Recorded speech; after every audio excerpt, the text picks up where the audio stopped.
আকাশকি এমন একটি গ্রুপ যে গ্রুপের নাম শুনলে যে কোনো শিনবি ঘাবড়ে যেত, মানে ভয় পেয়ে যেত। এবং তোমরা কি জানো আকাশকি গ্রুপের ভিতরে সবথেকে পাওয়ারফুল এবং মোস্ট স্ট্রংগেস্ট ক্যারেক্টার কে? হ্যাঁ, আজকের ভিডিওতে এটাই তোমাদের সাথে আলোচনা করব। তো চলো ভিডিওটা শুরু করা যাক। Let's start the video. So সবার আগে যে ক্যারেক্টারটি আসে, মানে নাম্বার 10-এ যে ক্যারেক্টারটি আসে তার নাম হচ্ছে সাসুরি। ভাই আমি শাশুড়ির কথা কি বলবো, ওই সাকুরার হাতে মাইর খেয়ে তারপরে মরছে। আর যদি ভাই আমি শাশুড়ির সামনে পাইতাম ওরে আমি গালে গালে সুপড়াইতাম। তুই কি অর্থস বেটা, তুই কি করলি? হাই সো যাই হোক, নাম্বার 9-এ আছে হিডান হলো একটি ইমর্টাল ক্যারেক্টার। তুমি হিডানের যদি হাত, পাও, গলা, বডির যত পার্ট আছে তুমি যদি আলাদা করে ফেলো তাও জিন্দা থাকবে, কারণ সে ইমর্টাল। সো তার জন্যই শিকামারু ওর যত বডির পার্ট ছিল সব আলাদা করে মাটির নিচে পুঁতে ফেলেছে, যেন ওরে কেউ আর জোড়া না দিতে পারে। কে জানে ওই এখনো বাইসে আছে না আছে, কে জানে। কুইরা দেখা উচিত যে ওই বাইসে আছে না, ওই জায়গায় যাইতে হইব একদিন।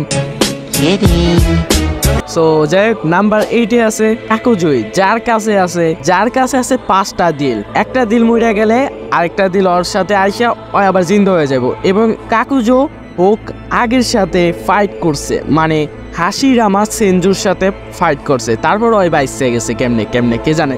এটার ফিলারটা দেখাইলে হয়তো ভালো হইতো। সো নাম্বার 7-এ আছে দেইদারা হইছে একটা আর্টিস্ট যে কোনো জিনিস তার হাত দিয়ে বানায় ফেলতে পারে এবং ওইটাকে ডিস্ট্রয় করে ফেলতে পারে। যেমন একটা বোম গ্রেনেড আছে না, গ্রেনেডের মতন ডিস্ট্রয় করে ফেলে, বুম করে ওঠে। সো নাম্বার 6-এ আছে কোনান, যেহেতু ওবিতো উচিয়ার সাথে ফাইট করছে এবং ওবিতো উচিয়ার সাথে টক্করও দিছে কোনানে। এবং আমার তো মনে হইতাছে কোনান একজন ইমর্টাল, কারণ ওর প্রত্যেকটা বডিতে কাগজ পেপার, ওই পেপারে বদলে যেতে পারে কোনানে। এন্ড নাম্বার 5-এ আছে হিসামে হোশিকি, এবং এই ক্যারেক্টারটি অনেক পাওয়ারফুল কারণ এই কিলার বিস মানে 8 টেল জিনজুরিকে হারাই দিছিল। সো তারপর রয়েছে নাম্বার 4, এবং নাম্বার 4-এ আছে নাগরাজা ওরোচিমারুরও তোমরা ইমর্টাল ধরতে পারো, কারণ ওরে একবার মাইরা দিলে ও আবার মুখ দিয়ে বাইরে জায়গা, ওর কয়টা বডি পার্ট আছে কে জানে।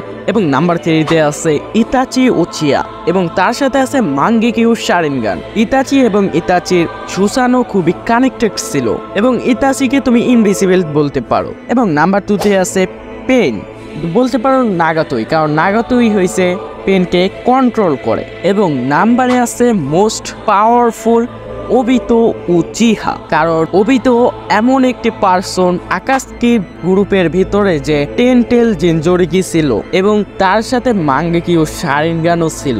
এবং তার থেকে বড় কথা হয়েছে তাকে কেউ যদি ছুঁইতে যায় ধরতে যায়, কেউ ধরতেও পারবো না ছুঁইতেও পারবো না। যদি ওবিতো চায় তাহলে তোমরাই বুঝে নাও যে আকাশকির গ্রুপের ভিতরে মোস্ট পাওয়ারফুল ক্যারেক্টার কে। সো কমেন্ট বক্সে তোমাদের মতামত অবশ্যই দেবে যে 10 থেকে 1 পর্যন্ত কে থাকা উচিত। সো আজকের ভিডিওটা এতটুকুই। ভিডিওটা ভালো লাগলে অবশ্যই এটা লাইক মারো, এবং তুমি যদি এই চ্যানেলে নতুন হয়ে থাকো বা এই চ্যানেলটি নতুন দেখে থাকো অবশ্যই সাবস্ক্রাইব করে বেল আইকনটা অল করে রাখো যদি তুমি বাংলাদেশি অ্যানিমে ফ্যান হও। সো সবাই ভালো থেকো, সুস্থ থেকো, টাটা।